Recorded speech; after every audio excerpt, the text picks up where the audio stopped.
it already? I think that's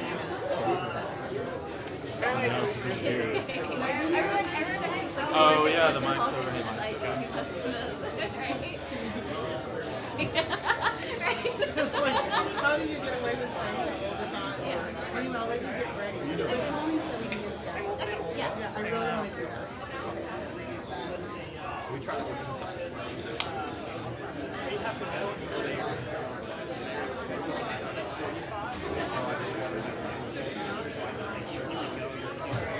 Yeah, I think we'll pass them back and forth.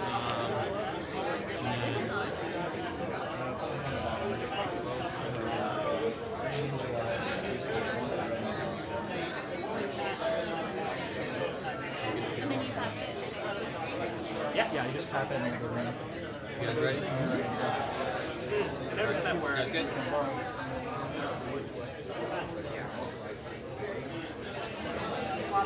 If anyone needs to use the mic, follow the button, on and off.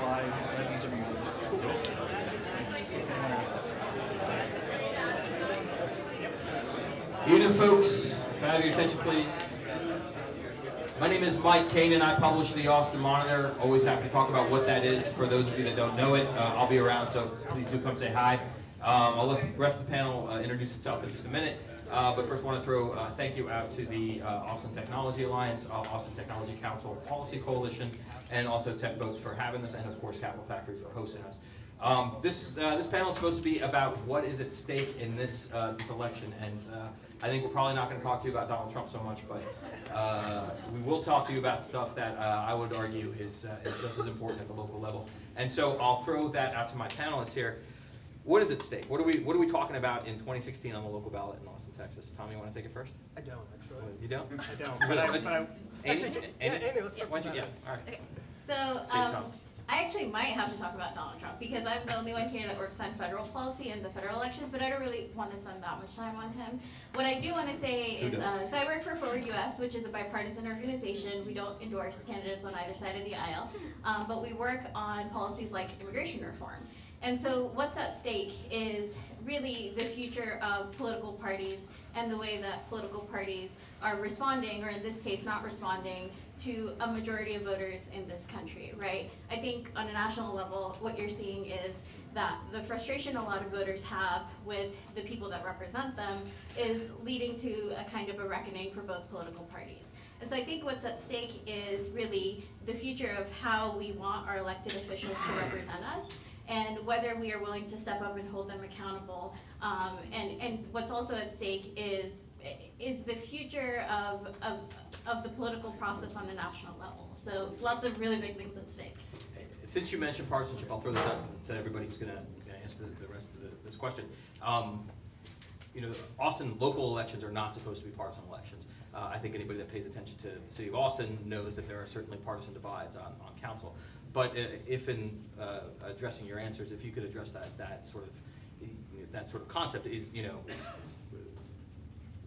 is it harder to pay attention because it's not a partisan sort of show? Would it be worth making a partisan sort of show for those of you that have played in the local space? Sort of interested in that thought. You want to take that one? Well, I'll say From a that. unique perspective. I'll say that I voted today, as my sticker indicates. If you go to the polls, you can do straight party ticket, right? You can do automatically. You press the button and it votes for every Democrat. If you want, you can also do every Republican. But if you get down to the end, you'll realize that it doesn't include your local elections. It doesn't include your school board. It doesn't include ACC. It doesn't include the $720 million transportation bond that's on. And so you really have to go all the way down to the bottom and make sure that you vote for everything, or vote for or against or whatever. Make yourself educated on those particular issues. But for me, even though my last job was working for the Democratic Party, I still go through the ballot and vote for every single person individually, because I think that's really important that we be able to hold these people accountable, even if we did vote for them. Because if we vote straight ticket, which is fine, you need to know who these people are, because at the further down the ballot you go, the actual closer it is to you and the more it affects you personally. And so if you had trouble getting here tonight, then you may want to consider what's on the very bottom of the ballot, which is the transportation bond. Thank you, sir. Who you want to add to all that? Yeah, I'm with Austin Music People, and that means that I have the opportunity to work with a lot of creatives and a lot of folks who make Austin the live music capital of the world while working for tips and minimum wage. So we've got a wide variety of interests in that group, and one of our responsibilities as an organization is to send out a candidate questionnaire, which we did this year. Hopefully it will be coming out. Our board is still reviewing it. But we spend a lot of time asking questions that affect our constituents, but they're issues that affect probably everybody else in this room just as much. Affordability, safe late night transportation, the ability to get a good job, the ability to get around town when a festival is happening. All of these things are important to everybody. So our questions are specific certainly to our constituents, but the answers are of interest to a lot of other people. And we chose as an organization not to endorse candidates this round, but we are endorsing Prop 1 as Austin Music People. We're voting yes on 1 because we think it's a good way to get this party started. That's probably the easiest way to say it. We want to get this party started, and we've been waiting an awfully long time to do it, so let's go. Thanks. I think before we get down to the nitty-gritty, in addition to Prop 1, there are other races on the ballot. I think, Tom, I'd like you to address sort of the meta-political stuff that we're talking about here. And I'm particularly interested in your take, having worked at both the national space, state space, local space. What is partisanship at the local level? Is there value in partisanship? Yeah. Like, talk about that. So can everyone hear me okay? They said, yeah, okay. So what's at stake this election is a really big question. Obviously, we've all been watching the circus at the national level. A&E did a great job, I think, of sort of laying out what's at stake. But I also think really what's at stake for Austin and the Austin political class is a broader question of, in a city like Austin with historically dismal voter turnout. I mean, just the worst in the country type voter turnout for major metropolitan areas. How do we, in an election cycle with explosive turnout due to a national sideshow, make sure that those voters stay and keep on voting at the local level time and time and time again? And that's, for me, what's at stake. When we think about Austin and all of the crap that we like to complain about what's wrong with Austin, be it transportation, be it NIMBYism, be it affordability, be it economic segregation, these massive, massive challenges that are facing Austin.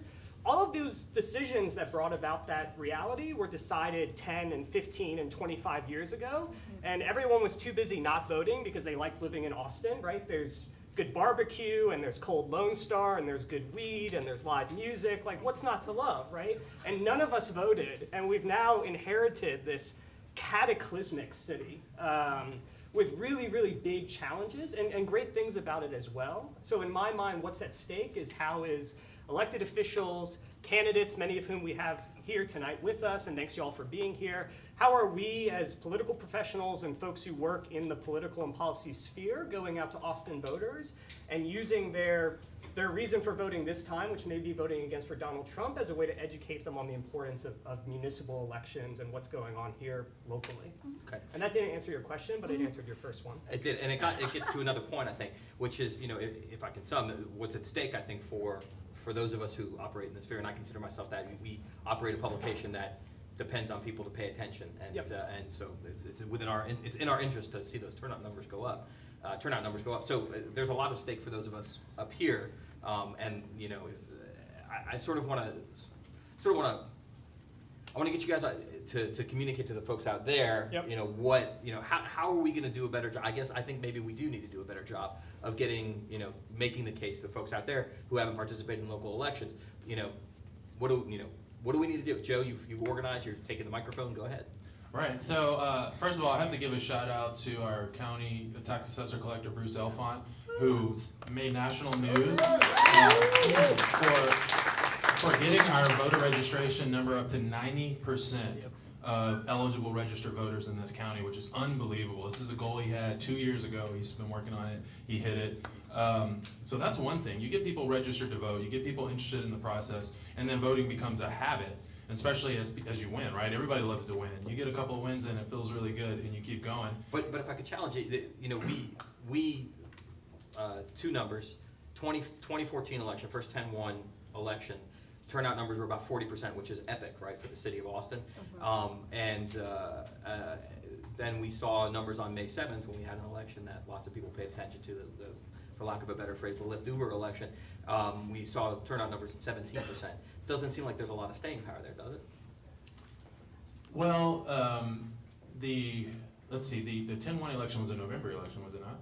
Yeah, and this is a good point. Right, so that has a lot to do with it, and you know, people are used to elections being in November, and that's one of the reasons why I believe in 2012 we moved all of our elections, save issue elections, to November. So all our candidate elections are in November now, and I think that you pointed out the local aspect of that. You know, there's a saying, all politics are local, and this is the first time neighborhoods in Austin had the opportunity to send somebody from their neighborhood to city council, and so I think that was a huge part of it. And not to rehash that election, but why not? Let's do it. But the point is, right, like those city council members, for better or worse, chose those regulations, right? And the voters responded to their local officials. And really, district by district, really, honestly, there's only one district where Prop 1 passed. I think that was Troxclair's district, right? So yeah, I mean, really, one for one, district to district, that the local touch really mattered. And so I got to give another shout out here to Aaron DeFossi, who helped organize and bring TechVotes together. About a month and a half ago, I don't know how much time, maybe 2 months ago at this point, but he brought a room full of people together at HomeAway, some of the biggest companies in town, and said, look guys, we have got to you know, increase engagement in the community of our folks, and then we got to reach out and do a better job of reaching out to the broader community and bring everybody together, because there's so much we can do here. And you see, I mean, Obama came here doing South by Southwest, right? And now we're doing South by, you know, yeah, NDC, South by Southline. So the fact is, the world is watching Austin. We have a huge opportunity to show people how it can be done. And I think the TechVotes thing is a huge part of that. And you could see taking that all over the country, right? And so I think that could be possibly the idea. But it starts local, and then you get people interested and engaged, and then they take it upon themselves to continue to stay engaged. Okay. What do you think, Amy? I was going to say that, you know, you vote once every 2 years, and so to a lot of people it seems like if I'm not voting, that's like the biggest form of civic engagement I can do. If I'm not voting, there's not a whole lot for me to do. But if you're active in your community on issues that you personally care about, you're more likely to realize there's some local election going on. You're more likely to come into contact with people who are working on these bonds and working on these these local vote issues. A quick example I want to give is that Capital Factory recently hosted a discussion on the fact that the state legislature might pass bathroom bills in January when they convene, which is similar to what happened in North Carolina. North Carolina saw a lot of major tech companies leave after they passed laws that are considered discriminatory against the LGBTQ community, right? So when you're not voting, there's still a lot of issues for you to get involved in, and a lot of things that if you personally support those issues, you should be active in, because that's also going to keep you engaged in everything else that's going on in your community. I guess, and I push you both, and I want to get an answer from you too, Juli. You know, we're talking about, like, it's good for people to get involved, right? That's generally accepted, right? But I don't know that we're illustrating how we get those folks involved. I mean, do you think that we bear some of the responsibility to get some of these folks involved that haven't been involved before? You're shaking your head. Maybe I missed something. Yeah. Thomas says it's not my responsibility. I do think we bear some responsibility in letting people know that the barriers to entry to this process aren't perhaps as terrifying as their imagination makes them out to be. I remember, probably a lot of you remember, I'm a first-generation American, and I remember it was a big deal in our family to vote on Election Day. And it was a family thing, and we all got in the car, and we all went, and you had to go to this one particular place that was the only place you could vote. And I think there are some people that probably still have that rattling around in the back of their head that voting is a hassle. And Austin has made it so easy with early voting and mobile voting and mega voting centers and all the other opportunities to vote and to get informed. Everybody in the world, it seemed like during 10-1, had a candidate forum. We certainly had 73 candidates respond to our questionnaire and had an opportunity to compile those responses. So if we can be the messengers to say, actually, you know, it's a lot easier than you think. It's not a big drama. You can be in, you can be out and get your swank sticker and be in good shape. I think that's the least that we can do as advocates. The other point I wanted to make is that there's a dotted line, right, between the people that you vote for and the things that actually show up in your life. We had recently, thanks to Mayor Adler and the mayor's team, they won the Neighborly Bond Challenge, which is a $10 million bond, mini bond opportunity to preserve iconic music venues. And we're so excited, and we put that word out on our socials, and I swear the first thing I got back, probably from a whole bunch of different channels, was, where's my free parking? And so I think we've all got the responsibility too to remember that the people that we're electing into these positions have so many worthy demands on them at any one time that we need to do more than vote. We need to actually show up and tell our story, because they can't read our minds. There's just too much happening in this city. So I'm hearing two things out of this, that, you know, go out, participate, but also show up after you vote. And Tom, if you want to address what it's like to show up after you vote. I mean, this is sort of, you know, you guys do this. Yep. What is it like for somebody who isn't a registered lobbyist in the city? Like, what do they have to do? I mean, I know that as a reporter, I used to be able just to walk into an office. And Used to be. That's a different conversation. But you know, now it's as simple as knocking on a door and getting into an office to sort of get your issue addressed. Is it that simple? It is that simple, right? I think we're all up here in Capital Factory for this event, so I'm going to assume that we've all been to one or more networking events in our life, and there's really nothing different between going and getting involved with your elected official, from school board all the way up to congressman. There's nothing different than going to a networking event and meeting people that you've never met before. The only difference is that, unlike your networking event, this person that you're about to meet in an elected office could, you know, change the laws that govern the land. So that's important, right? And it's easy to go in, meet those people, form a relationship, have conversations over time, get to know each other better, and be able to begin to inform and influence how that person thinks about very, very critical issues, right? There's no constituency that's at a greater risk in the next 20 years in Austin than the broad tech constituency, right? We have things that, as entrepreneurs and founders and CEOs, that we want and need, be they capital or talent or regulatory. And elected officials can make all of that happen for us via economic development policy and workforce development policy, and not having bad ideas about how to govern TNCs, right? Like, they help or hurt us through all of those interactions and reactions. So forming a relationship with your elected official it's a business requirement now, especially in the city of Austin, especially when everyone around the world is looking at Austin to see how we do tech and public policy, right? Paris and DC and even San Francisco, who's kind of blown it now, and they kind of know that they blew it, is looking at Austin to see if we can figure out how to make this work. And of course we can make it work, we just have to put in the time and actually do the work to develop those relationships. Along those lines, and putting in the time, of course, means going to vote, knowing the issues that you're voting on, and then the issues you're following up with afterward. So let's, for our folks here, let's go through the ballot and talk about, again, literally what's at stake in this election. We have 5 council races. We have 1 enormous transportation bond, or not enormous, depending on who you talk to. We have AISD races. We have judgeships. We have all kinds of stuff. I'm sure that those of you that have your I voted stickers on have already been through this list. But I do want to talk to you guys about what you think what these elections mean. Like, so for council districts, right? What's at stake in the 5 races that are up right now? Throw that out to. We'll start with you. Do you follow this stuff at all? Yeah, I follow the council races. I think a lot of people are. So typically in these kinds of things, the incumbent tends to win again. And from just what I've seen, I feel like most of the incumbents in the city council races are going to win again. Okay. So just because they're opposition, although it's been very, very good, it's very hard to run these races, especially in this post 10-1 kind of cycle where everyone has to start from scratch, right? Okay. So that's not to say you shouldn't vote for whoever you want to vote for. I just want to also say that one of the things about being politically involved is that beyond choosing someone that you want to represent you, you have to be willing to work with people who you don't like.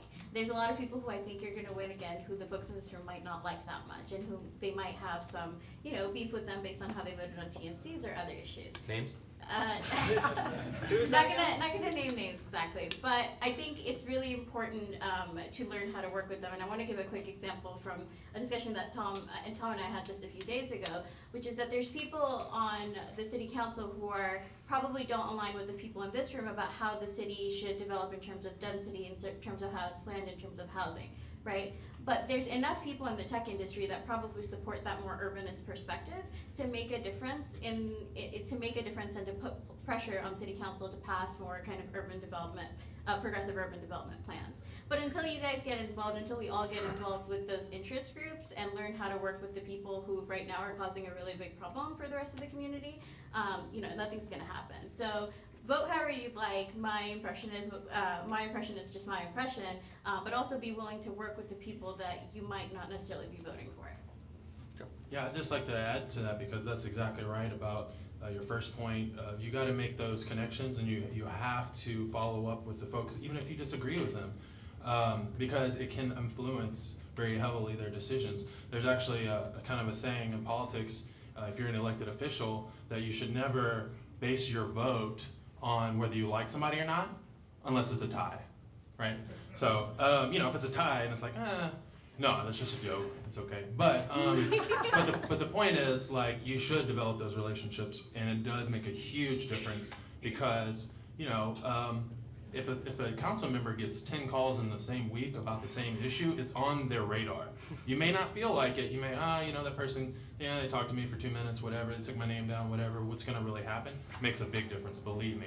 I used to work for a member of Congress, and it's exactly like Thomas said, whether you're going from a school district all the way to Congress, those phone calls matter, those emails matter, and if you really want to make an impression, get your friends to make similar phone calls and write similar emails. And then all of a sudden, you may have somebody who has taken an issue that you disagree with, and they were the champion, and all of a sudden that torch goes out, and it's just, they kind of maybe sit in the back and say, well, I'm still thinking about it.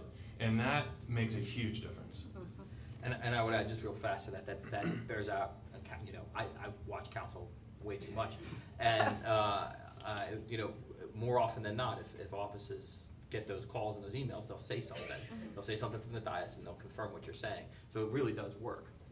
Anyway, Julie, you were going to say? Oh, I was going to add that following up after the election means following up with the people who perhaps didn't win, because those people, if they're truly committed to public service, you are going to see them again.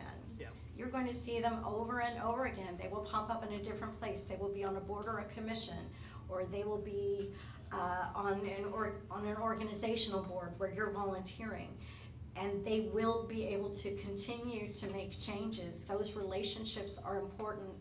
So just because someone swears an oath and takes that seat at the table does not mean that no one else that was in that race has influence any longer. That's absolutely not the case. And I think a really strong example you can see of that in action was in District 6 with Jimmy Flanagan. After John Zimmerman was elected, Jimmy Flanagan continued to do the community outreach that he'd been doing as part of his campaign. He kept those relationships going, and that probably has served him well when he's got to run a second time. He hasn't lost 2 years of momentum.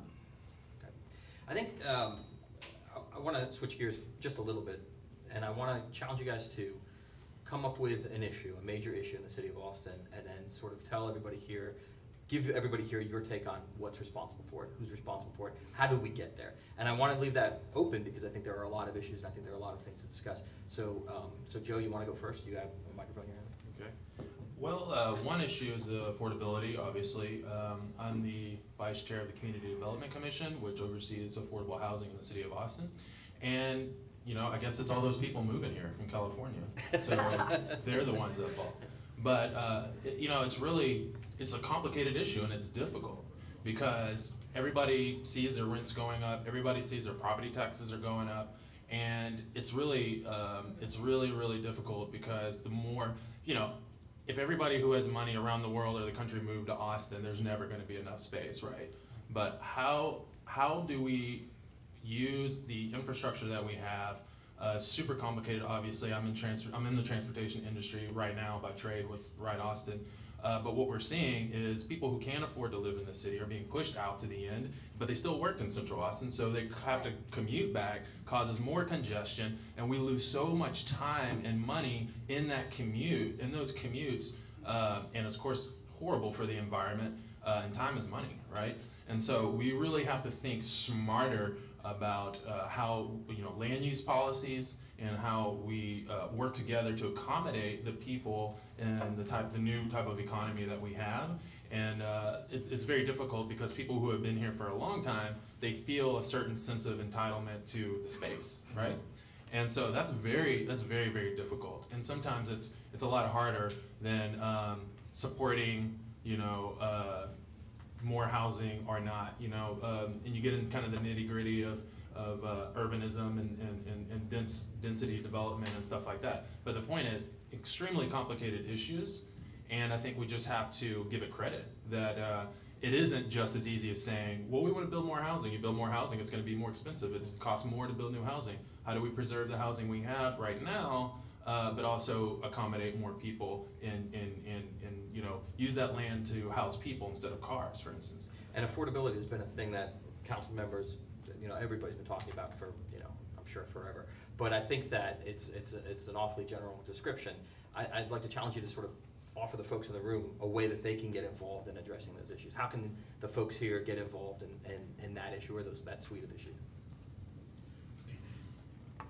Well, you know, I mean, I guess the easy thing to do would say, hey, come to the Community Development Commission. It's only 4 hours out of your time, you know, once a month. It's no big deal. But, you know, really start to be a little more thoughtful about these issues and understand that these politicians who it's easy to say, oh, they cast a vote against SRTs or Granny Flats or whatever, and really understand that these people are reacting to the communications they get back into their office.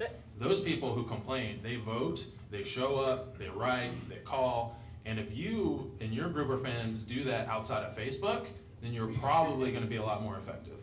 Come just to build on that, right? So for the thing that you just said, yes, absolutely. Elected officials are the most timid people on the face of the planet, and we don't spend enough time scaring them.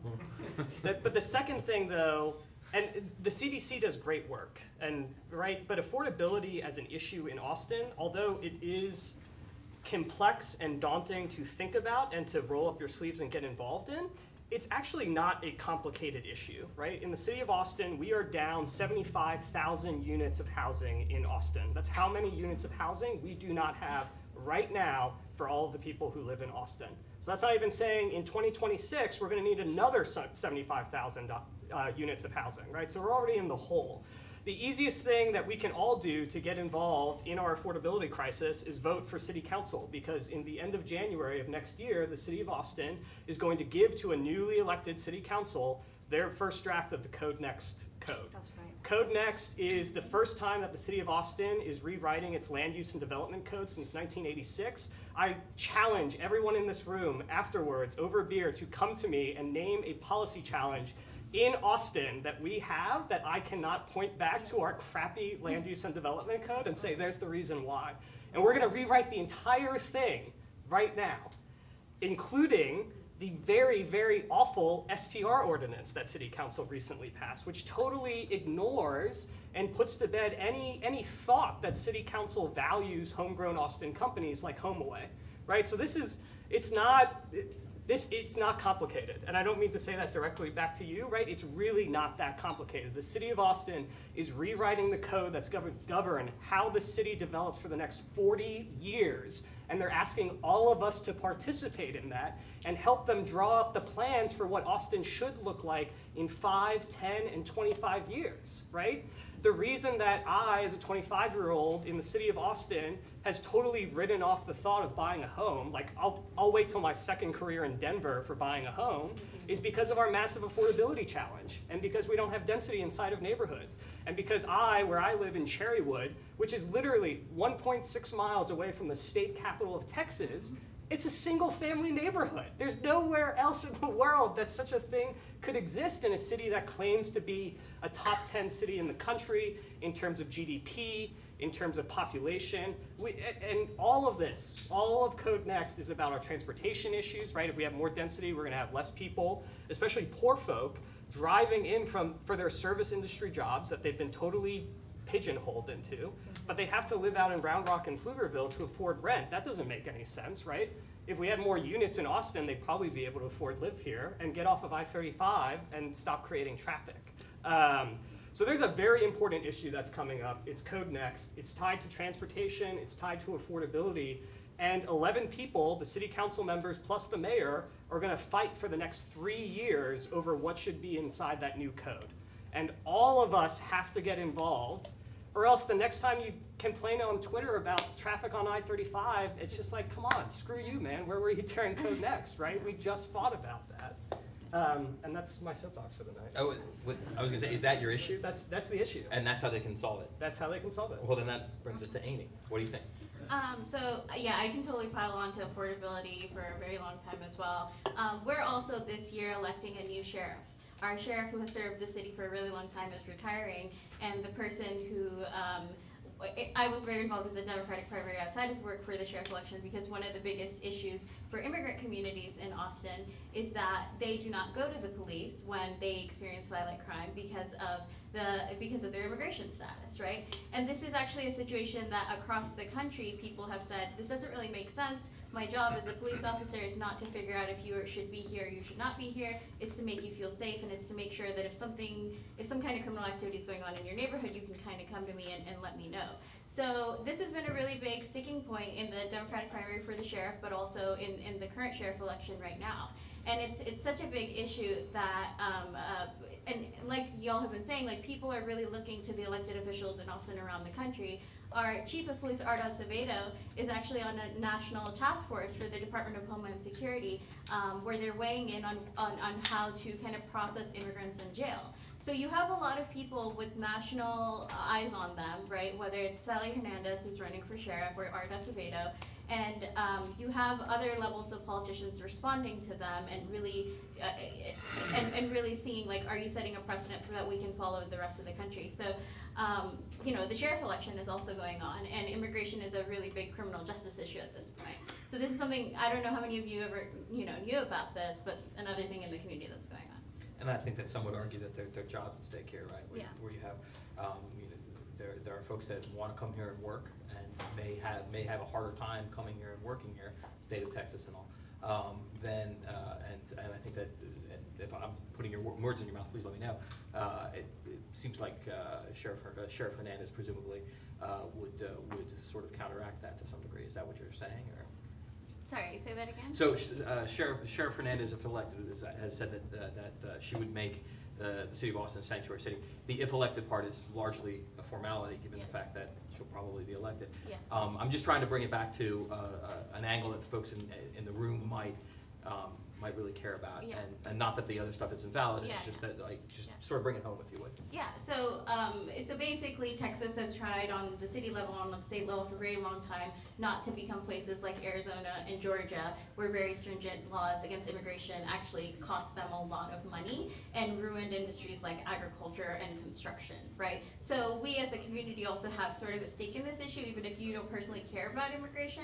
The fact that a lot of these people are involved in our labor pool is a really big deal that has economic consequences to us. Okay. Willie, you want to take one?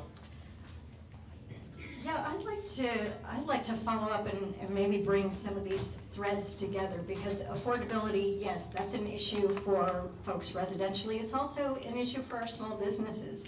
It's an issue for our iconic music venues that people are distressed that they're closing. It's an issue for their favorite toy store.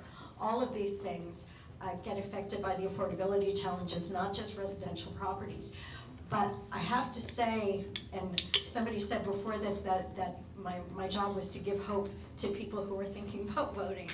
And my message to you is that you have no idea how much impact you have. You really just have no idea when you start to make relationships with people at City Hall, when you start to make relationships with staff members in city council offices, when you start to make relationships with people in the city clerk's office, the world opens up to you in a way that you can't imagine. And it's not because anything was being kept secret, it's because people are so thrilled to be asked. They're so thrilled that you're there. That's why people run for office, is to serve you, is to make sure that your life is going to be better. They are waiting for you to come to them and tell them what you need and tell them what you want. And so I can't emphasize enough, even if it seems scary to go to City Hall, take a deep breath and go with somebody who's been there before. Take an escort. But go and see that these are human beings who love Austin and who want to change it for the better. They are there because they want to be of service to you, and the best way they can do that is for you to raise your voice and tell them exactly what you need. Thank you, Julie. Yeah, absolutely. That's so perfect, and I just want to follow up to say that a lot of people who feel disaffected, they feel like, you know, the politicians only serve the establishment. Well, the answer to that is become part of the establishment, Yeah. right? It's super easy. It's super easy. You know, join Austin Tech Alliance, join the TechVotes movement. That's the whole point, because you as one individual, you know, you can only make so many phone calls, only show up so many times before you're on a list. But the TechVotes community and Austin Tech Alliance can speak with a very loud voice to City Council. And if you get involved there, it will make a huge difference. And, you know, again, I'll go back to saying, you know, on the CDC, if affordability is the biggest issue in Austin, we have a period in the very beginning of every meeting called citizens communication, and at best, 2 people show up, and mostly it's the same 2 people. And the point is, you know, if it's the biggest issue, why are more people showing up? And what kind of impact can you have? You'll have much more of an impact if you join a group like the Austin Tech Alliance, and you bring your ideas and issues to the table so that you could speak with a louder voice to City Council. It's a great note to end on. Thank you all so much. Thank you all for being here. I will suggest that a way to get involved is to read your Austin Monitor. That is my plug. Not a great one. Thank you all so much.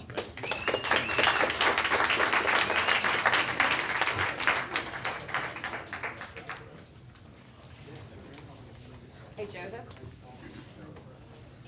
Turn us off. Hey, Joseph. It's the bottom button. Bottom button. Wait, no, there's the bottom button. All right. Don't go away, folks.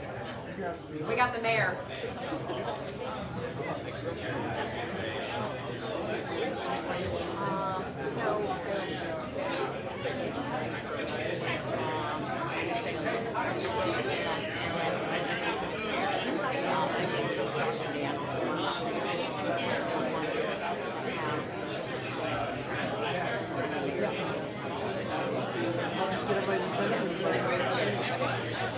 All right, let's go ahead and continue with the run of show. Can you hear me? So if I can get everybody's attention from the front to the back, Christy, if you'll tap on their shoulder and say we're starting again. We got Michael Kane, and he's going to literally hit somebody with his satchel back there if you're not ready. We got the left side ready on the left, right side ready on the right. Let's go ahead and resume the discussion. So it is important to hear the voices, but it doesn't just happen by accident. And I'm so proud to introduce Barbary, the CEO of the Austin Technology Council, who is going to kick off the rest of the evening. And we're going to be quick through this because we want to get through the mayor's comments to let you all hear directly what's going on, but more importantly, to ask some questions. Barbary, thank you very much for hosting. Awesome. Well, technically, I'm only one of the co-hosts. One of the co-hosts. So the cool thing that we've got going on tonight is that you've got 3 different organizations from tech, the Austin Tech Alliance, the Austin Technology Council, and TechVotes that are all very committed to tech being involved in politics, being involved in sort of, committing civic acts of good and getting to know our city council and really getting involved in policy and policy as it as it applies to the innovation space and as it applies to the things that are important to our companies. This whole thing started a while back when a bunch of different leaders in the community had the thought that, gee, we really need to get involved and it's time. And 2 of the architects of that are here this evening, Josh and Dan Graham. And then I joined, and then Aaron and his group created TechVotes. So the whole purpose of this evening is to sort of get exposure for all 3 of these groups, to tell you that we're working together collaboratively, that we're going to take different tacts of addressing how to get tech more involved in the community and more involved in politics and more involved in policy and supporting important bond issues like the mobility bond. Thank you for being here, and I want to give both Dan and Josh and Aaron an opportunity to say just a few words before we introduce the mayor. But really we want the rest of the evening to be focused on the mayor talking about the mobility bond and how it's important for tech to get involved and to answer your questions. All right. Thank you, Barbary.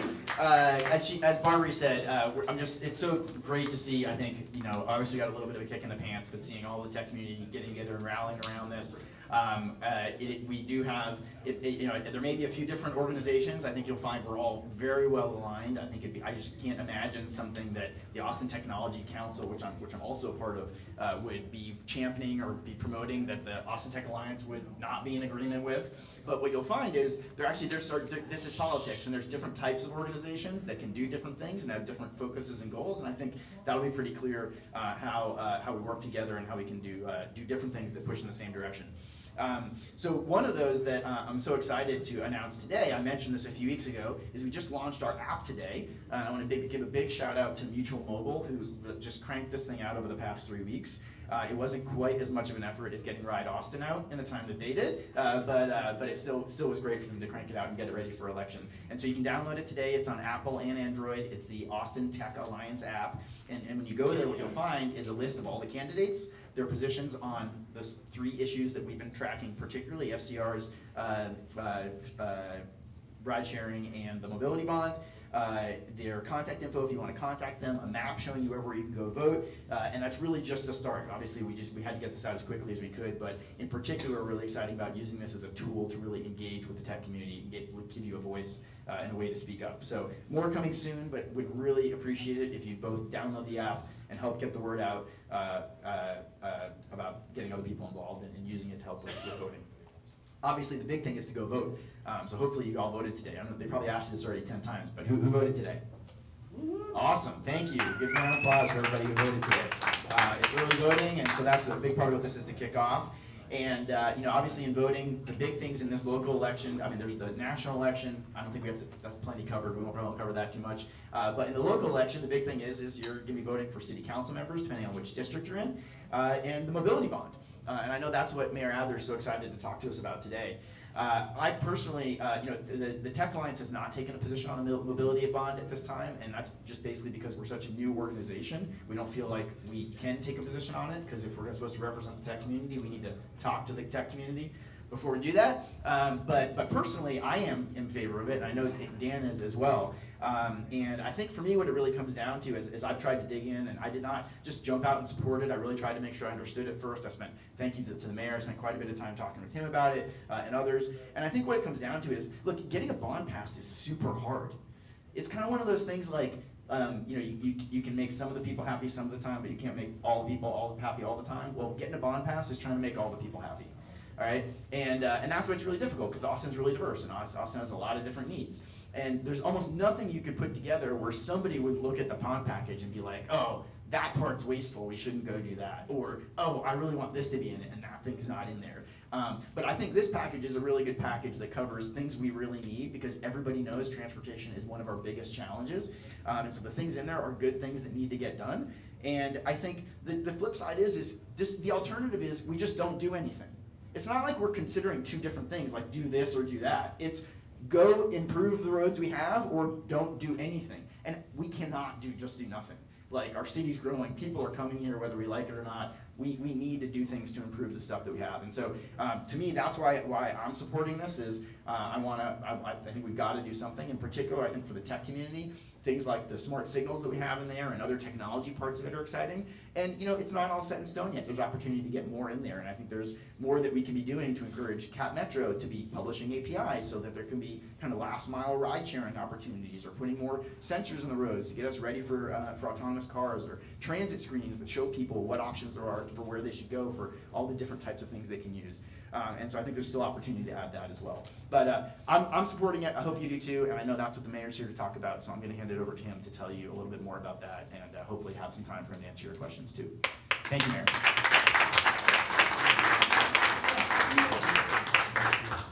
Thank you. All right, so this is a safe group to begin with some data. So let me begin with some data.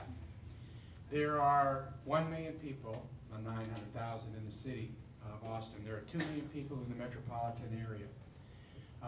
We are the fastest growing city in the United States this year. We have been for the last 5 years. When I looked a year ago, we were growing 30% faster than number 2, just to give you an idea what that stagger means. Census figures came out. They made the predictions for where the country cities were going to be in the year 2040. And they projected that the Austin metropolitan area was going to be the fastest growing metropolitan area in that period of time from today through 2040. The estimated population in the metropolitan area in 2040, 4 million people. 4 million people. Makes you wonder where those people are going to live and how they're going to move around. Forbes magazine comes out with an article 2 weeks ago, says the next really big two-city combination like Dallas-Fort Worth could be San Antonio and Austin. Huge synergies, San Antonio and Austin. We have I-35 between us. We're growing closer all the time. They said each city has an Achilles heel. In San Antonio, it was education. In Austin, it was mobility. We have a $720 million bond. That's a big number. Let me put that number in perspective for you. Highway 183 that goes past the airport at Bluestein Boulevard is undergoing the same kind of work that 183 went under. That is a $760 million project by itself, Highway 183. The work's begun on it now. They put the money aside on 183 in the northwest, heading up to Cedar Park and Leander. That is a $650 million project by itself. Every time we do an intersection of 2 interstate highways, we have a flyover lanes, that is a $250 million project by itself, $250 million. Do you know how much the city of Austin has raised on mobility bonds over the last 20 years? Cumulatively? Add them all up, 20 years, you know how much? 680 million? $638 million. $638 million over 20 years. You want to know why we have a traffic and a congestion and mobility problem in the city? It's because we have chosen not to fix it. Seattle, I'll give you another data point. Seattle is going to vote the same day we vote on their own mobility bond. In what is it, 14 days. They're going to go vote. Same day we vote, mobility bond. You know how much their bond is? $27 billion. That's with a B. We are competing as a city with Seattle. Now let me come back to where we were. This is a $720 million bond. That's a lot of money. It's not enough money. But because it's not everything that we need to do is not a reason for us yet again to decide not to do what we need to do. The engineers tell us that the unmet needs in Austin right now are over $9 billion. $9 billion. Now if we want to, we can decide not to do anything about mobility, because Austin does that well. And in a few years it's going to be $18 billion. And then after that, People are gonna move away. They're gonna be in Charlotte, they're gonna be in Nashville, they're gonna be in Seattle, they're gonna be in Portland, they won't be here. If we're gonna preserve and protect what it is that's special about the city, we have to invest in ourselves. And that's what this bond election is. There are three components to this bond. Now, let me first talk about what this bond is not doing. We have congestion on I-35, we have congestion on MOPAC north and south, we have congestion on 183 to the east and 183 to the north. This bond doesn't do anything with those because those are state and regional projects, and we're working on all of those projects. We have the funding right now in the 2183. MOPAC North is happening right now. It's taking way too long. That is not a city project, by the way. I'm told it's going to be done here shortly, that there's light at the end of the tunnel, and it's not a train. We're going to get that as a joke. We're going to get that done, and the money is now earmarked for South MOPAC. I-35 is going to take $4.5 billion, and working with State Senator Kirk Watson, I think we have the way we're going to be able to do that work. We have to do the roads that are in our city for us to take care of. In 28, 29, the city started identifying the most congested one of these roads we needed to work on. They're the roads that almost 2/3 of the citizens in our city live within 1.25 miles, 1.5 miles of. All right, so the roads that we put in this project focused on those that were the priorities in 2008, 2009. They went before the voters in 2010 for planning money. They went before the voters, the other half of the voters in 2012 for planning money. With that planning money, they've had community stakeholder processes, businesses, neighborhoods, people, stakeholders. Millions of taxpayer dollars have been spent planning and developing these corridors. Airport, Burnett Road, North Lamar, South Lamar, MLK, 969, Riverside Drive, William Cannon, Slaughter Lane. These are the roads that we're all on. These are the roads, I see one of my colleagues in the back, Councilmember Renteria, one of the co-sponsors of this bond package. These are the roads that everybody is on. These are the congested roads. We have spent millions of taxpayer dollars studying them and doing the planning. We've spent thousands of hours and hundreds of people involved. These are some of the most vetted, talked about, engaged community plans that we have ever had. Sometimes that's not good enough in Austin, Texas, because we plan really well. We study really well. Austin, Texas, I've been here since 1978. Austin, Texas, confronted with two significant options, A and B. What do we choose? Austin will study them to death. And then it will try to determine whether either of them is perfect. There is no such thing as a perfect plan. But having conclusively determined and established that neither A nor B are perfect, Austin will choose C, which is to do nothing, when it probably would have been better to choose either A or B in order to keep us moving forward. So we have the most exhaustively studied plans on the roads that are the most congested roads that we have.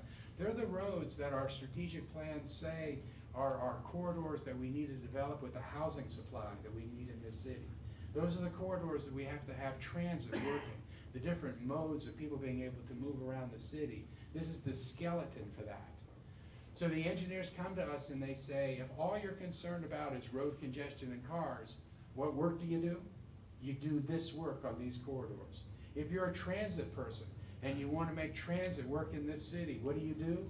You do these corridors. If you're a bike person or pedestrian person or an urban planner and you're worried about having communities that are walkable and compact, what's the first thing we need to do?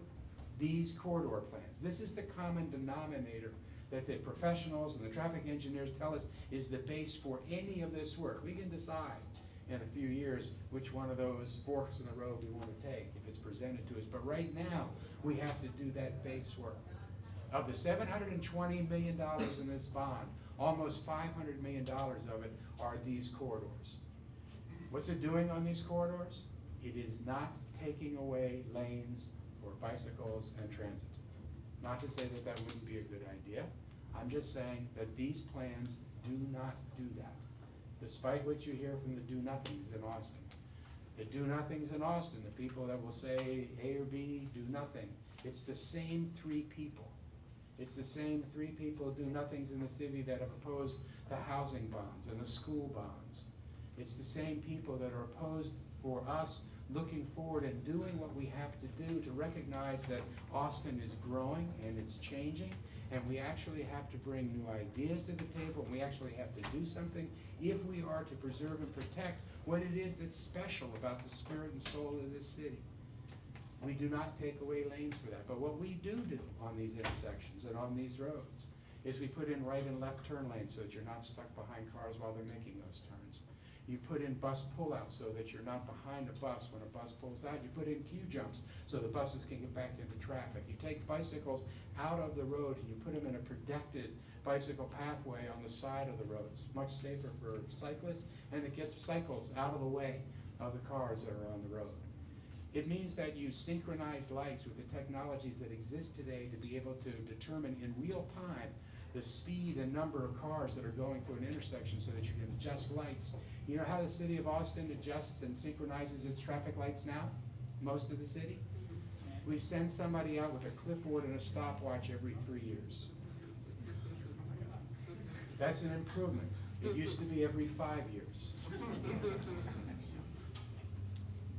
There is a whole other way we should be doing this. It also involves us taking out the suicide lanes or the chicken lanes that are in the middle of roads and replacing them with raised medians and putting in left turn lanes throughout those medians so that cars are able to cross over. What you know from traffic management studies is that the conflicts that are created by chicken lanes geometrically impact congestion on roads. You're traveling down a road, the car in front of you stops. Doesn't stop, puts on its brakes. You put on your brakes. The car behind you puts on its brakes. The car behind that car puts on its brakes. And there's a row of cars that start putting on its brakes. The car in front is now moving down traffic. He's long gone. But the cars are still putting on their brakes back here. And every time a car puts on its brakes, that happens a geometric impact on how cars travel, how traffic travels on a roadway. By putting in by taking out the suicide lanes, you improve safety by 70%. By 70%. You get rid of that geometric conflicts that are contributing to congestion. When you put all those things together, what the experts tell us is that on these roads, if we don't do this work, the congestion is going to get worse by 40% to 200%, which is hard to imagine. If we do all of this work, then congestion, we can actually improve it by anywhere from 10 to 40%. That's a huge swing. So the first $500 million is working on those projects. It also identifies the next series of projects, so we can do beginning studies on those so they're next in line. That's Runberg Lane to the north, it's Pleasant Valley to the east, it's Manchac Road to the south, it's East Colony Park. That's what $500 million is. And then it's another $136 million. That's the second bucket. About $136 million. And it's primarily to be used for sidewalks. It's safe passages to schools. We have kids that are walking to school with their books in the street in Airport Boulevard. That's not right. We set a record last year for traffic fatalities in this city. We need to do something about safety. We need to have people to be able to be in a wheelchair and be able to travel from one point to another on a sidewalk without having to enter into roads. When we did the mobility study and went to the community and we asked, what are you most interested in? They said congestion and throughput, and they said sidewalks. These sidewalks will be all over the city. That's primarily what it is. It also includes some money to tend to the most dangerous 10 intersections that we have in this city, so that we can fix those 10 intersections. It has us spending about $20 million on bicycle master plan and $20 million on the urban trail plan. Now, compared to the $720 million, it's not a lot of money, but compared to anything that this city has ever done before on those master plans, it's huge. That's $130 million. And then the last element, the last of the three buckets, are dealing with pain points that are in West Austin for people that are not proximate to all those corridors I talked about a second ago. So it's doing work on Loop 360, on Anderson Mill Road, on Palmer Lane, and out at 620 and 2222. This is a really, really good bond package. And what's really good about it is when you think about the challenges we have in the city, mobility and affordability are the two big challenges we have, and we will not solve one of those without addressing the other. They are so intertwined. This is the mobility part of doing what we need to do to fix and address congestion in the city, as well as to enable us to actually do the things in this city we need to do in order to get the supply of housing we need in the city and the housing types we need in this city. That's what this bond package does. I would point out to you that every traffic engineer that I know of that has looked at this endorses this plan. It's been endorsed by virtually every organization that has taken a look at this. All the Democratic clubs, Sierra Club, it's been endorsed by the Statesman and the Chronicle. It's been endorsed on the other side by the Chamber of Commerce and the Real Estate Council. This is a pretty wide group endorsing this bond package. The do-nothing voices in this city can't win another bond election, or the city will not be what it is that we all want it to be. So, let me answer questions. Let me see what you all want to talk about, and if people have objections or have heard things about the bond that I haven't addressed, please make sure you ask me about it. Yes, sir. So I'm a bond supporter, but I'm worried about some issues that have been revealed in traffic studies. For example, at the Grove, and I'm not here to litigate that, but at the Grove, we had some traffic engineers who withdrew their name from the traffic study, and we haven't stopped the process. So fundamentally, we have traffic people saying there are better solutions, and we're not addressing them. So I'm concerned about our planning process not actually addressing traffic properly. How are we going to change Austin so that we do address traffic properly? Well, let me talk about that because you raised two issues. One is can there be differing opinions with respect to traffic studies? Is that kind of an ambiguous thing in this context? And the second one is kind of the trust issue, just generally. How do you give the city of Austin $720 million and ask it to spend it wisely? With respect to the first and to the Grove, the traffic experts didn't disagree with each other as to the substance of that. What they disagreed to was what was the universe of issues that were properly considered at this point in the process. So the initial folks that were looking at it said, we think that these 20 issues should be addressed now and dealt with now. The people who were the higher ups said, no, 10 of these should be addressed at the next stage of the process, and 10 of these should be addressed here. And those folks said, well, if you're going to say that, I'd like you to take my name off the report. So it wasn't a substantive issue. It wasn't like some of the traffic engineers said it's an E rating, and the others said that it wasn't. A lot of it had to do with what the mitigation elements were, what the demand management techniques were, and what kind of guarantees you would get in order to be able to drive traffic levels with respect to those intersections. So there are substantive, and as an engineer, taking my name off is a substantive statement. No, I understand, but they didn't disagree. They didn't disagree as to what the traffic loads were. They didn't disagree as to what degree congestion would or would not be handled by what it was that was happening. So it was a different kind. My point was it was just a different kind of thing. The fact that traffic engineers tell us that doing these things on these roads would deal with traffic congestion is not something that any traffic engineer has stepped up and said, I disagree with that. It's not going to have that physical impact on the way traffic moves. The trust issue, I think, is an important question. Now, I was not in city government until a year and a half ago, so I'm not a long timer in government. I came from the private sector. But I do know that there is a trust issue in this city, as probably many other cities, but in this city with respect to government. How do we know if we give them this money that they're actually going to spend the money the way that they say they're going to spend the money, or on the things that they say they're going to spend the money on? What kind of guarantees do we have? And I will tell you that this city council did something that no city council has ever done that I'm aware of in the history of Austin with respect to that issue, because we were concerned about that issue. When we first laid this out and we started talking about what we thought the guarantees were that we would give to the community, that if there was extra money in one fund, we would never move it over to a different project. If there was money that was left over, we didn't spend the money, we didn't take that bonding. That the emphasis would be on congestion and on moving people more quickly. And that would be the two priorities and criteria for deciding how it was that we were going to spend money. and that we did not want to have the staff have the ability to be able to go off and just start doing stuff. We wanted to put more daylight and transparency on this than has ever been on a project like this. That we wanted to actually require staff to come back to the city council in a very public way, because it requires city council action, which means it requires also the public opportunity to be able to debate, to lay out everything, the sequencing, the timing, where's money going to be spent, how is it going to be done, so that it's transparent and available to the community. And our council advised us, as council would advise any city, be careful what you say. Because if you say that kind of thing, somebody's gonna end up saying later on, hey, I voted and I relied on you when you said that. So you could, the attorney said, you could imply a contract that a voter could later go to court and sue on. So be careful what you say. And we looked at each other on the council and we said, wait a second, isn't that what we want to do?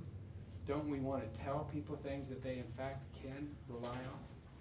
So we did something that no council has ever done. On the same day we passed this bond, we passed a resolution. And in that resolution, we laid out the criteria, we laid out the priorities, we laid out the requirements for it to come back in a public vetting way.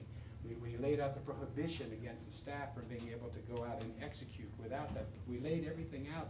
Unless there be any question about it, we said, and this is a contract with the voters. And that has never happened in the city before.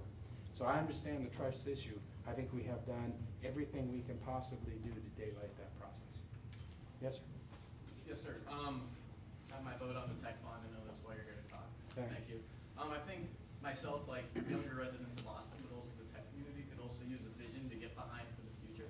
What's your 25-year vision for Austin and transportation? We're a 4 million plus person strong urban area that's denser, that's younger. There are two things we need to do about mobility in this city, I think, when you start looking over that time frame. One is we have to give people lots more opportunities to be able to live and work and play in the same area. So we need to really build walkable communities so that you don't always have to get in a car or in a bus or on your bike in order to be able to live your lives. And then we have to increase the number of activity centers that we have in the city so that downtown is not the only game in town. And then you have to be able to get from one activity center to the other activity center in a way that is quick and it's efficient and it's cheap. You know, in 20 to 40 years, I'm hoping that very few of us are driving. I mean, in fact, I was the Bloomberg Foundation just today announced a 10-mayor effort to help design the cities to be consistent with autonomous vehicles, and they named the first 5 cities. Buenos Aires and Paris were the 2 international cities, and it was LA, New York, and me. So my hope is that we're going to be, you know, right in the front lines of that kind of work. But you know, it's hard for me to imagine this city without an urban rail, being able to move massive numbers of people in a period of time. It's going to be very few vehicles with only one person in them. It's going to be autonomous vehicles. It'll look very different than it does today. Yes, sir? Mr. Mayor, thank you. John Goldstone. Were you aware, and you know I'm a process guy about these bonds, were you aware that there's apparently a misconception out there, at least among my tenants, renters who never vote, they don't donate, that $56 number is not a repayment cost, it's actually a tax bill impact as you've defined it. And I think that people really, at least the people that I've run across, have been thinking that that $56 number, the $5 a month number, is the actual repayment cost of the bond. And those of us that are worried about affordability and staying here one more year, we're just trying to figure it out. And we know that, you know, from your materials, that 56 is really just related to the 2.25 cents. Sorry for the arcane, but it's only for 480 million. The other 240 million is going to be handled because we're paying off other bonds. So would you mind letting people know or clarifying that misconception that that $56 number is not a repayment cost of this bond, but it is a cost associated with the 2.25 cents, and then with some other stuff that is very difficult to make people understand. It's very, very confusing. But can you clear up that confusion that it is not a repayment cost? Yeah, I mean, it's just what I said. You know, the question I get asked is, if we pass these bonds, how does it impact what I pay in taxes? That's a question that I get asked. And the answer to that question is very simple, and it's the answer that I gave you. The impact on your taxes is going to be for a median income home, median price home, home, $250,000 is going to be less than $5 a month. And that is the way that all bond packages measure the cost. What is the cost to me that I pay on my taxes? The actual amount to pay down the bond is going to depend over the life of that bond based on what the prices are. You know, the last bond that the city did, the price to actually pay down the bond turned out to be half of what it was that they were estimating at the time. But the question that I get asked and the question we're answering is, what's the taxes impact going to be? What is it going to do to the taxes that I pay? So that's how I answer that question. Right, but and I'm sorry to follow up on that, but that's not, again, you didn't say it clearly. You're saying tax impact or tax bill impact. You can say And that as many times as you want to. $240 million of it is going to be paid off. It's in the documentation with Greg Canale, that since $240 million is going to be paid off, when you incur that last $240 million, the tax bill impact is zero. Now that's your words, and you're saying cost. I'm just trying to figure out what is my little sliver of property, what is, in the absence of all other debt, what would be the cost to my property? That's the only way we can make decisions. John, if we had a city where we thought that we would never spend any more money on capital expenditures, if we thought we would never build any more roads in this city, then I think the way that you analyze it might very well be an accurate way. But that's not going to happen in this city because we have infrastructure expenses that we have to make over time. We have infrastructure expenses that we've been making for decades. So the best way, I think, to explain to people what the impact on their pocketbook is going to be is to talk about how does it change the taxes that they pay. And I think that that's a number that everybody can understand. And if they go back and want to look at what the bond cost 2 years ago, that bond election, or the one 4 years ago or 6 years ago, it was described the same way. So it's the best way to do an apples to apples comparison. Be happy to talk to you more about this after if you want to. Yes, sir.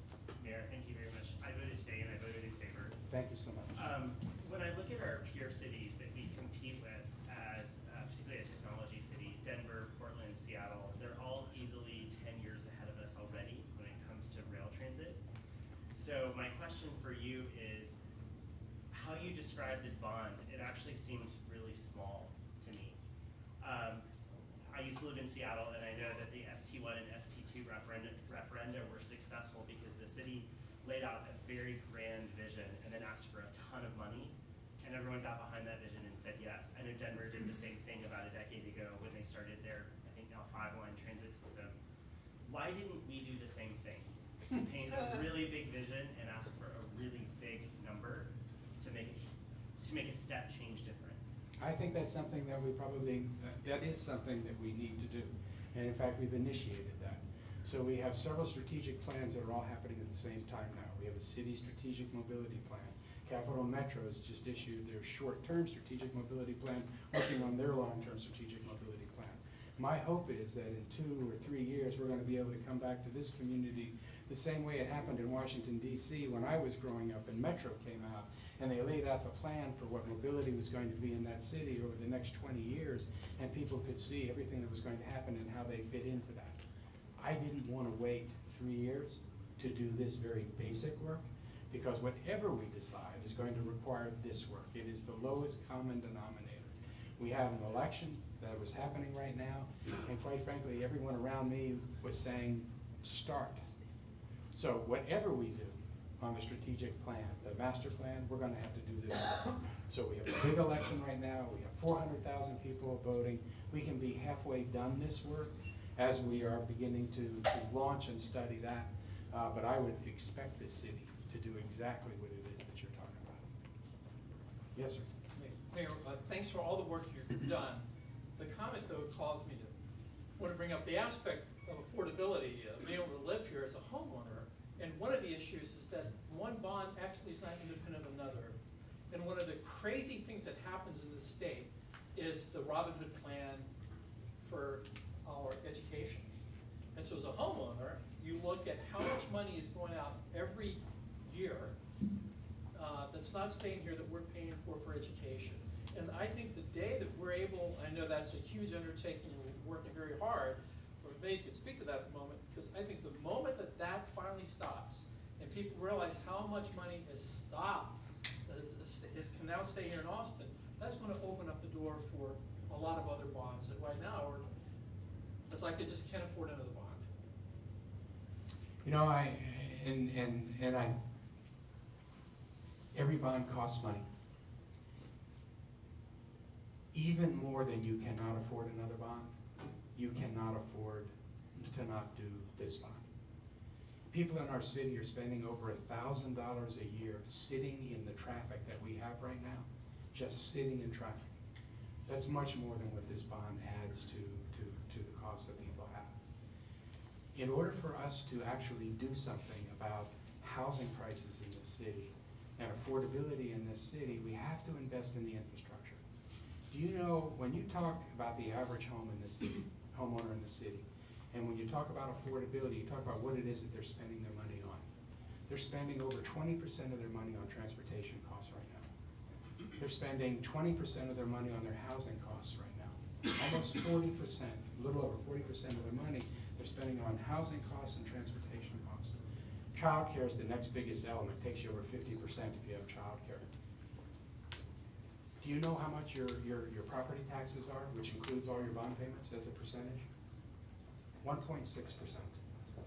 1.6%. This city is not affordable or unaffordable based on whether we're paying 1.6% or 1.5%, or 1.6% or 1.7%. This city is unaffordable because of what housing costs and what transportation costs. So it's important for us as a city to do the things that are necessary to actually, in a meaningful way, make this city an affordable city. And with respect to mobility, it requires us to be able to have to be able to fight the congestion so people aren't spending $1,000 a year, and to have traffic move so that we can set up different modes of transportation that can travel on those roads as well. For housing, it means we have to build a supply in this city of different kinds of housings that exist so we can reach an equilibrium between supply and demand. That is also part of the corridor work that we need to do in this city. So you're absolutely right. Affordability is key, and that's one of the reasons why we have to do this bond. Yes? Will this bond fully fund all the projects you talked about, and how will you decide what projects will be funded first? Okay, the answer is that we have over $9 billion of needs and transportation needs in the city. So a $720 million bond does not get us there. We've identified the corridors that we want to work on. If we were to do all of the corridor work in all the places, it would be more than the $480 million that is the component of this bond that works on corridors. So what we need to do is we need to leverage that money. Hayes County goes out and then passes a bond for $200 million, and they leverage it to over $500 million worth of projects. Williamson County goes out and raises $500 million in a bond and leverages that to over $1 billion worth of projects. Because when TxDOT is doling out its money to do projects, and it can do 10 projects, and it has 100 different people come and say, hey, do our project with us, the cities in this state that walk in and say, we have projects, here's some projects that we have, we come with our own money, are the ones that TxDOT will work with, because it enables them to work on 4 or 5 times as many projects as they could otherwise. Austin historically has gone to those meetings and said, we have an idea for a project, we don't have any money, but in 4 or 5 years we could have the planning done and we could raise some money if you'll join with us. And TxDOT gives their money to Hayes County and to Williamson County. So we need to be able to compete. We need to go to the landowners that are involved in these corridors and say, who's going to join with us? Who wants to put some of their skin in this game? Because that's going to make it more likely that the corridor work gets done in your area if you're willing to also contribute to what it is that we're having here. So what we have laid out is the criteria to use to choose where that money gets spent. And it's 2 criteria. It is improving congestion, throughput of vehicles, throughput of people, through intersections. That's the criteria.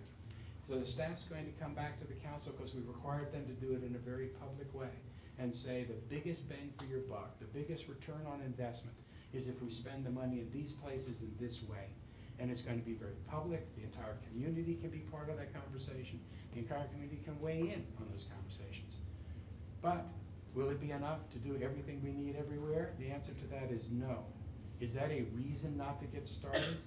For God's sake, no. We have to start. We have to start doing something. Yes. What assurance, I've never denied that there are things that look good on paper or on a website and some interesting components to this bond, but what assurances do we have that the city transportation department can pull this off in anything remotely resembling a competent or timely manner? The best assurance we have that the city's going to execute this well is that they're going to have to execute this in a way that we are all watching. So whether they are executing it timely, we're all going to be able to see. If it's working out the way that they said it was, we're all going to be able to see. If what they say they want to do is the same thing that we want them to do, given the criteria that we've established in the contract with voters, it's something we're going to be able to see.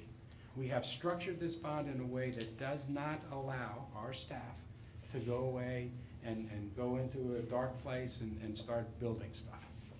We have given ourselves every bit of the insurance that we possibly can because the entire community is going to be involved.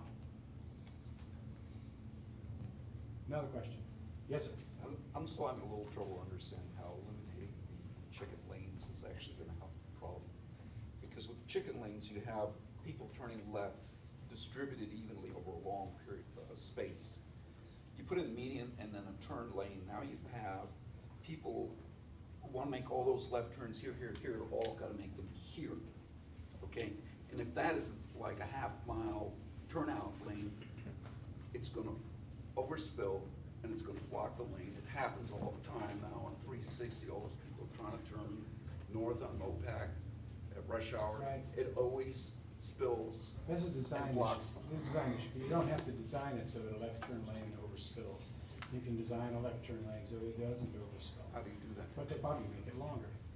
But the issue that you make it longer. The issue that you've raised with respect to if you have a chicken lane or a suicide lane that people can make turns, left turns all the way along the road is exactly why it's not safe. Why it's 70% safer to actually put in a median and a long left turn lane. The fact that you can make those turns up and down the road is exactly why it adds to congestion, because you have people that are making those left turn lanes out of traffic, into your way of traffic, and into your lane of traffic, anywhere along those suicide lanes, which is why big cities don't do suicide lanes anymore. They don't do that. We have outgrown suicide lanes in the city. And it's, that's not even, that's data-driven conclusion. You can find lots of studies and lots of reports, as well as the traffic engineers that will tell you that removing the chicken lanes and suicide lanes and putting in medians helps with congestion and helps with safety. I haven't found any article, any professional that suggests otherwise. Sure would appreciate your all support on this part.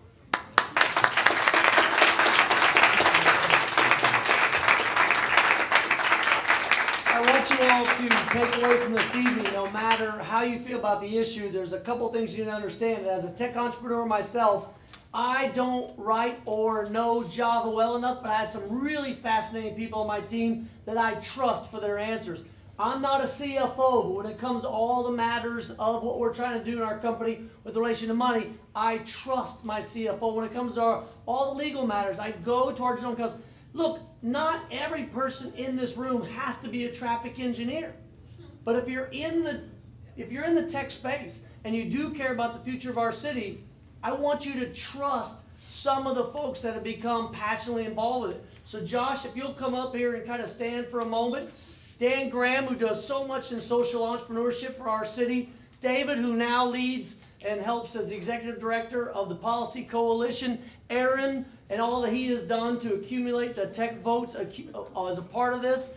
I want you all to know that along with Barbary, who leads the Austin Technology Coalition, they have studied this. I, as a tech entrepreneur, as a transportation, little bit of a wonk in transportation, I've studied this, and it is by no means perfect, but no amount of government is. So if nothing else tonight, trust the collective team that you have over here. This is the magnificent 1, 2, 3, 4, 5, 6 that we've assembled tonight. to let you know, Grover points at me and says 7. If you do nothing else, take away from tonight the importance of getting involved, of voting, and we urge you, trust us on this issue for the good of Austin, the whole community, for affordability, for mobility, for access, for the long-term future of our city. Please vote for Prop 1, and most importantly, thank you for coming tonight. Appreciate everyone's time.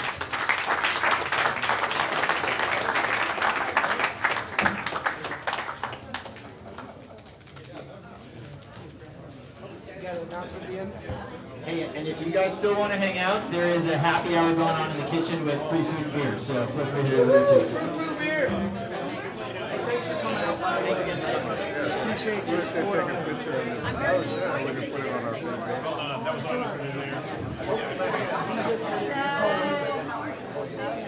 Love to have you back some other time when it's not so crazy. Thank you for the post that you put up. No problem.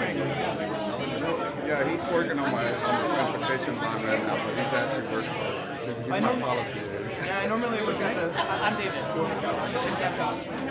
Yeah, I normally work at City Hall as well as the Adventure Forum, but I'm on a leave to work on the fund. How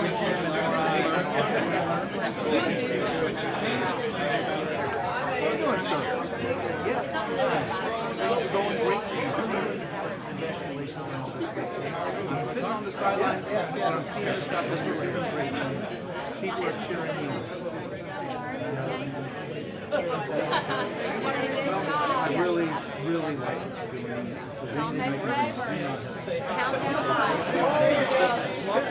My business is, it's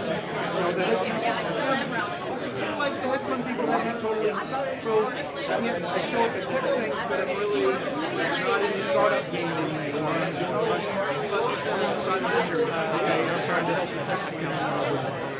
But anyway, don't hesitate to ask.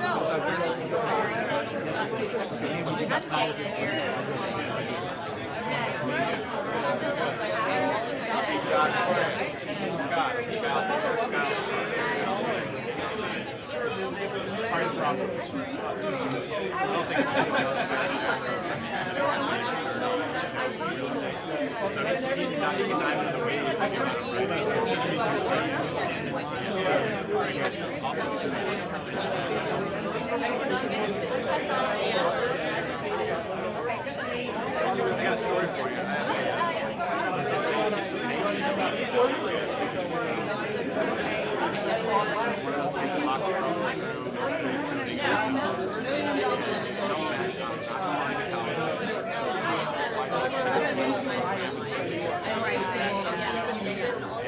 I don't know what to give it. I've seen Kevin a couple times. Tech brands.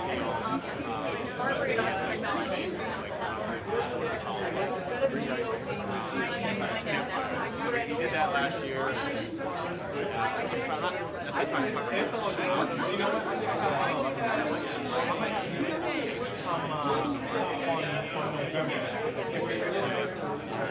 I shouldn't worry about it, but it's thrown to like.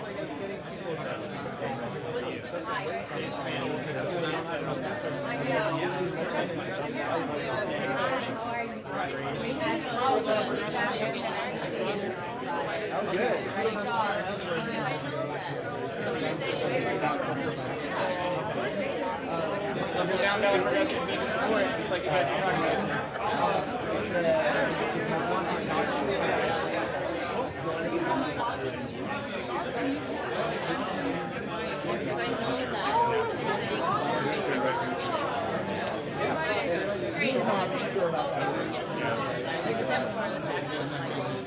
I do have one other. I've done y'all talk about this. All right.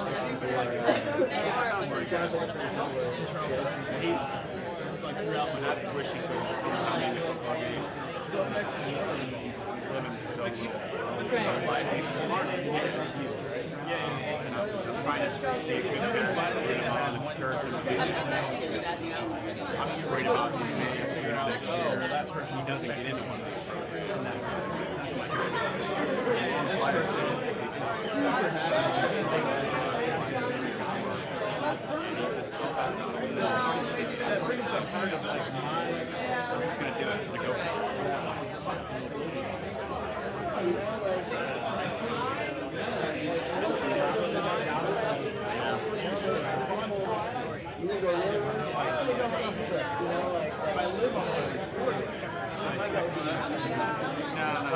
I agree. But the corridor plan's supposed to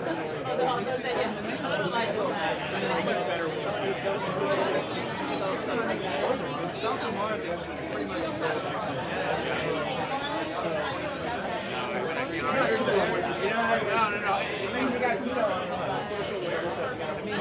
well, I can't give you the page number. I just suspend. But it's in there. I mean, the airport corridor is not 10%. The airport's a little bit lower. It's about 10%.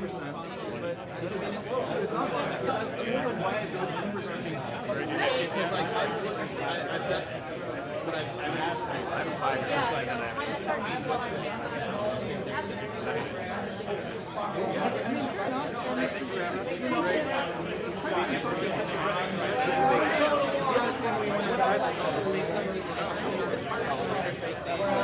Just wanted to say goodnight.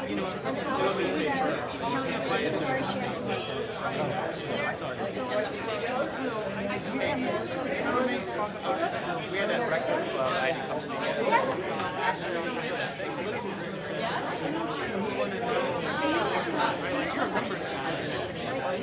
well, I'm also a technician, right? So like, I think they're happy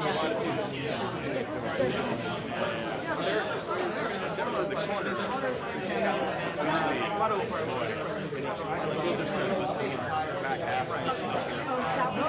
finally, I think it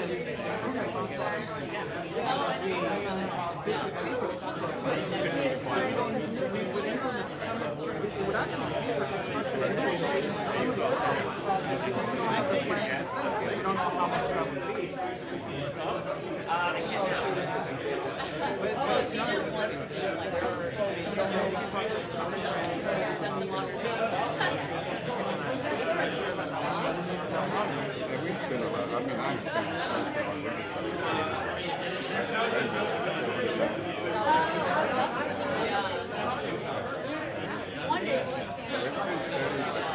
well, it's not the study part. Like, I'm sure it's studied, and I think it's the viable plan. Like I said, it's like when you put a product on Amazon. Of course it works. I'm not saying it's wrong. Yeah, and the thing is, you know, the thing also spoke to this a little bit is that, you know, the mayor also spoke to this a little bit is, you know, the one woman asked as to the plans that we have, are we going to pay for these? And so the thing is, it will in the sense that it's going to help us deliver funds, like you said, from the federal government, but we can't promise that, right? Like, we can't really add on that because we don't know. But you can always have a goal. Right. Irrespective of right, and so at the end of the day, we don't know, you know, whether we're going to be able to cover every single policy. Even though that's, you know, the mayor and Councilor Renteria and the rest of the council, they're committed to bring the world clean air, but they can't promise that on the ballot line. So that's what I'm not talking about.